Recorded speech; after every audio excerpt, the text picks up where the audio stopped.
لەسەر بشکێنی زۆر باشە دیارە جەلال جەباری لە چەمچەماڵەوە لەگەڵمانایە جەلال سڵاوی خوا لێبێت ئەگەر پێم بڵێ لە چەمچەماڵ ئەمڕۆ چییە گوزارێت بەتایبەت لەبەر ڕۆژی جیهانی کرێکارانەوە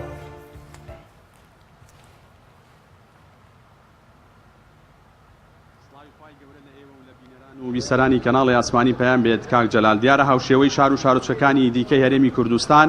ئەم ڕۆژ لە قەزای چەمچەماڵ بە بۆنەی یەکی ئایار ڕۆژی جیهانی کرێکارانەوە بڕیارە چەند چالاکیەک بەڕێوە بچێ لە ئێستا لە پارکی شەهیدانی لە قەزای چەمچەماڵ دیارە ڕێکخراوی ئایندە بۆ پاراستنی ژینگە بە هاوکاری پارکی شەهیدان و سەنتەری گەنجانی شۆڕش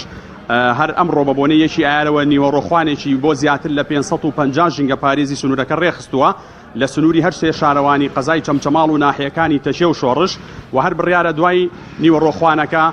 خەڵاتی تایبەت بەسەر ئەو 550 ژینگە پارێزەیە دابەش بکرێ ئەمە چالاکی یەکەمیان و چالاکی دووەم هەر بڕیارە ئەمڕۆ نەخۆشخانەی بەخشین لە قەزای چەمچەماڵ ئۆڤەرێکی تایبەت بۆ ئەو 550 ژینگە پارێزە ڕابگەیەنێ کە بەبێ بەرامبەر بڵین هەم پشکنین بۆ ئەو 550 ژینگە پارێزە ئەنجام ئەدرێ هەم تیشک و سۆنەر بۆ ئەو ژینگە پارێزانە من بۆ زانیاری زیاتر لەسەر کۆی چالاکیەکان ئەگەر کاتم هەبێت لە ماوەی کەمتر لە دوو خولەگا بەڕێز هەژار هۆشیار ئەندامی ڕێکخراوی ئایندە بۆ پاراستنی ژینگە وەرەگرم کاک هەژار زۆر سوپاس بۆ ئامادەبوونت ئەگەر پێم بڵێ ئەو چالاکیانەی ئەمڕۆ وەکو ڕێکخراوی ئایندە کە ئەنجامتان داوە بە هاوبەشی لەگەڵ چێ و چالاکیەکانتان چی و چین فەرموو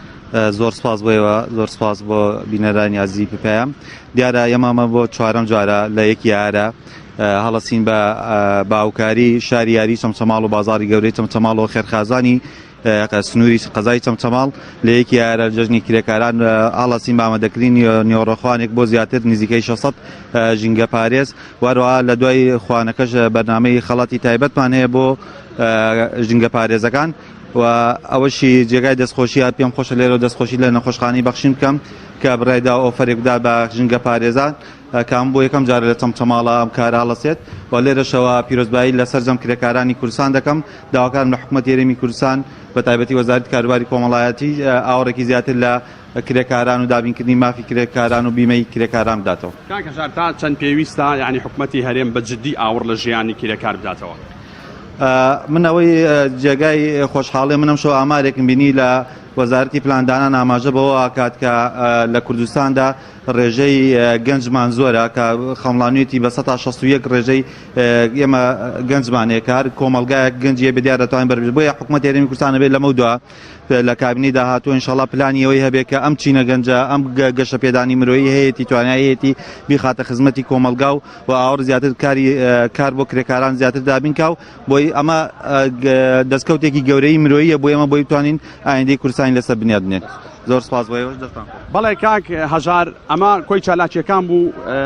عفو کاک جەلال ئەمە کۆی چالاکیەکان بوو کە بڕیار بوو ئەمڕۆ بە بۆنەی یەکی ئایار ڕۆژی جیهانی کرێکارانەوە بەڕێوە بچێت و هەر ئەمڕۆ بڕیارە چەند چالاکیەکی دیکەیش هەر بەڕێوە بچێت ینی جگە لە ڕۆژی یەکی ئایار کە بەڕێوەچوونی یاریەکانی پلەدۆکانی کوردستانە لە هەرێمی کوردستان بەڵێ زۆر زۆر سپاس بۆ بەڕێز جەلال جەباری پەیامدەرمان لە شاری چەمچەماڵ و سپاس بۆ ڕوونکردنەوە و زانیاریەکانت